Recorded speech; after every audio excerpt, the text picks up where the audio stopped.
அமைதியாக இருங்க. விரதம் இருக்கிற போது நம்முடைய எனர்ஜிய ரொம்ப நாம விரயம் பண்ணாம இருக்கிறது அப்படிங்கிறது ரொம்ப ரொம்ப நல்லது.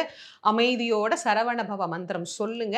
எழுதுறதுக்கு வாய்ப்பு இருக்கு அப்படிங்கிறவங்க, சரவண பவ மந்திரத்த எழுதுங்க. அப்படியே மாலை 6 மணிக்கு மேல திரும்ப ஷட்கோண தீபம் மட்டும் தான் ஏத்தணும் முதல் நாள். இல்ல 6ம் ஏத்தணும் அப்படின்னு நெனைக்கிறவங்க ஏத்திக்கோங்க.